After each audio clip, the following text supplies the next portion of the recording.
되었습니다. 그래서 많은 크리스찬들이 잡혀가고 처형을 당했습니다. 그때부터 시작을 해서 많은 크리스찬들이 도망을 가기 시작했고 카타콤으로 숨어 들어가기 시작했습니다. 지금으로 따지면 정말 20층에 해당되는 그 땅 밑에까지 땅을 파고 들어갔습니다. 그때 그들에게 또한 소망이 되는 복음이 있었습니다. 작은 소책자가 만들어졌고 그 카타콤에 예배할 때 그 작은 소책자를 들고 함께 예배를 드렸습니다. 그 작은 소책자의 시작은 바로 이렇게 시작됩니다. 하나님의 아들 복음의 시작이다. 하나님의 아들 예수 그리스도의 복음의 시작이다 라고 시작이 됩니다. 1세기 크리스찬들은 그 작은 소책자를 들고 자신의 그런 암담한 현실 가운데 소망 가운데 살아갔습니다. 하나님의 아들 복음의 시작이다.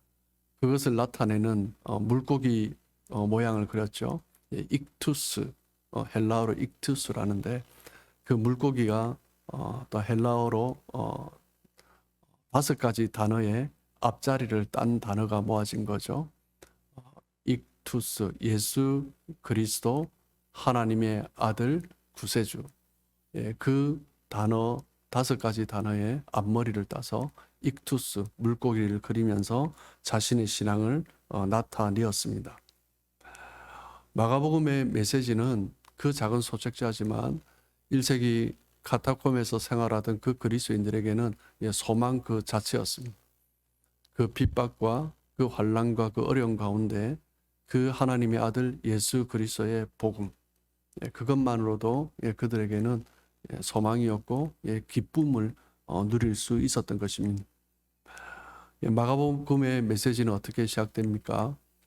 400년간 긴 암흑 기간 동안 예언자의 예언이 끊어진지 침묵이 흐른지 하나님의 말씀이 사라진지 약 400년 이상의 기간이 흐른 이후에 한 선지자가 나타나기 시작했습니다.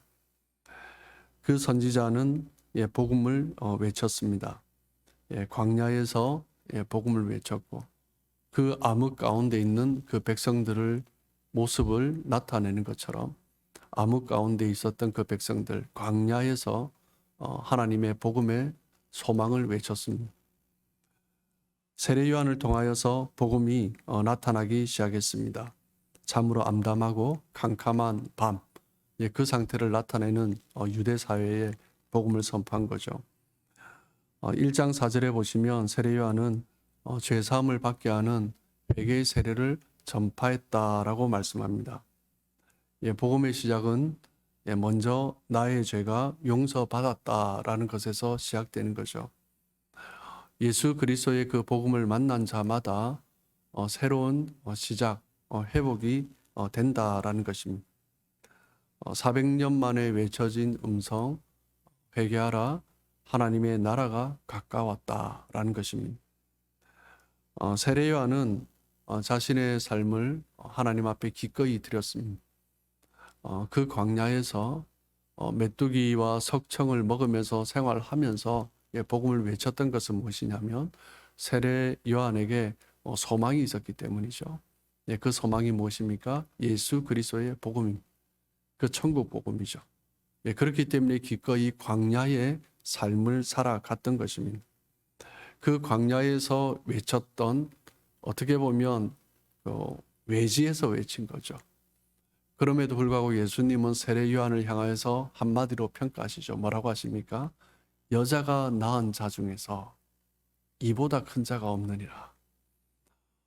우리는 신약에 봐도 예수님의 수제자 베드로가 있고 열방 가운데 복음을 증거하도록 사역했던 사도 바울도 있고 구약에 다윗도 있고 아브라함도 있고 엘리야도 있고 수많은 선지자들을 능력 있는 선지자들이 있습니다. 그럼에도 불구하고 예수님은 여자가 낳은 자 중에 가장 큰 자다라고 말씀하셨습니다. 세례 요한의 행했던 그 메시지는 무엇입니까? 예수 그리스도의 복음을 선포한 것입니다. 세례 요한이 크다라기보다는 세례 요한이 선포했던 메시지가 무엇인가? 세례 요한이 했던 일이 무엇인가? 그것이 가장 중요한 것이죠. 암흑 가운데 있는 그 백성들을 향하여서 하나님의 나라의 복음을 선포한 것. 그것보다 큰 일이 없다라는 것입니다. 그렇게 큰 일을 감당했던 세례 요한이지만 자신이 무엇을 해야 될지를 알았고, 그리고 자신의 그 행함이 마친 이후에 일단 조용히 사라질 수 있는 그런 사람이었습니다. 예수님이 무대에 오르시고 그분의 공생의 사역이 시작되자 세례 요한은 뒤로 물러섭니다. 그리고 세례 요한은 얼마 후에 순교의 제물로 사라지게 됩니다. 헤로디아의 딸의 요청에 의해서 헤롯에 의해서 목이 잘리어 소반에 그 머리가 담겨서 마지막을 맞이하게 되었습니다. 그렇게 살아갔던 세례 요한이지만 예수 그리스도의 그 복음이 자신의 마지막 소망이었지만 세례 요한도 그 인생 말미에 약간의 회의가 있었던 것 같습니다. 감옥에 들어간 요한은 사람을 보내어서 예수님께 확인을 하는 거죠. 오실 그이가 정말 당신이십니까? 라고 질문합니다. 확인하고 싶었던 거죠. 그때 예수님은 그 세례 요한의 제자들에게 말씀하십니다. 가서 이렇게 전해라. 눈먼 자가 눈을 뜨고 귀머거리가 열려서 듣게 되고 소경이 눈을 뜬다. 그렇게 전해라 라고 말씀하셨습니다. 이 메시지는 유대인들이 기다려왔던 메시아의 사인이었습니다. 그 메시지를 전해 듣고 세례 요한은 다시 확신하게 되는 거죠. 자신이 지금 감옥에 있지만 예수님이 메시아다라는 것은 자신의 모든 환경을 이길 수 있는 소망의 메시지였습니다. 그렇기 때문에 자신은 기꺼이 그 마지막 죽음의 길을 향해서 나아갔던 것입니다. 세례 요한은 내가 증거했던 그분이 정말 메시아였다. 그것만으로도 너무나 기뻤던 거죠. 그래서 더 이상 자신에겐 다른 소원이 없었던 것입니다.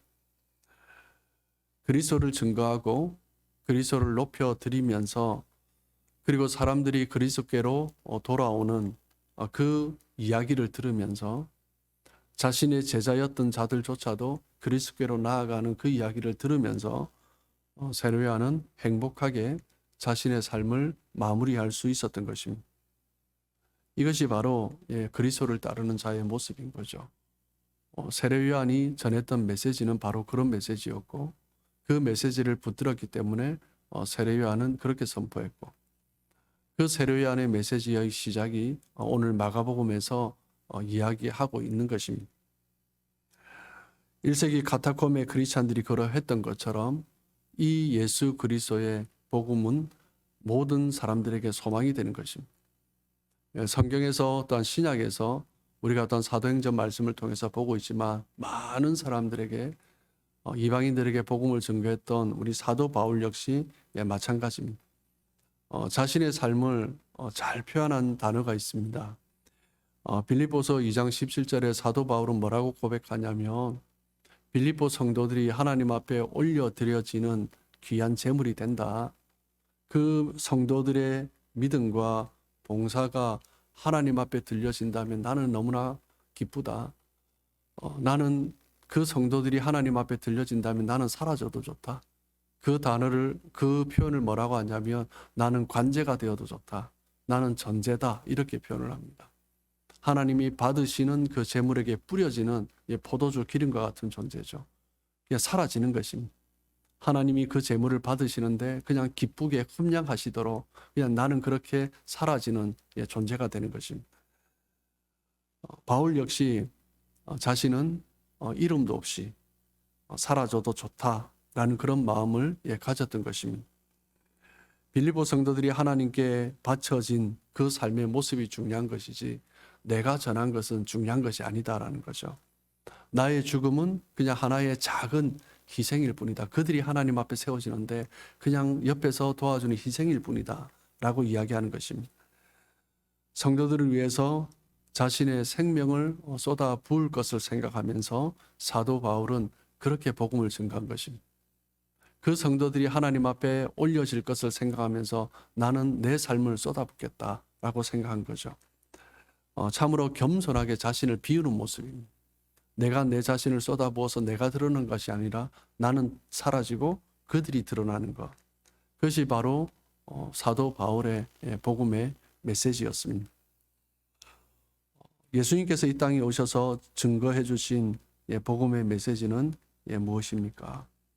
바로 잃어버린 영혼들이 돌아오는 것입니다. 생명을 잃었던 자들이 다시 돌아오고 회복되는 것. 사도 바울이 가졌던 그 메시지가 바로 그런 것이죠. 사도 바울의 모습을 보면서 생명의 복음을 밝히는 것은 예수 그리스도의 마음을 품고 나아갈 때 얻을 수 있는 것이다 라는 것입니다. 예수님은 자기를 비워서 종이 되기까지 낮아지셨습니다.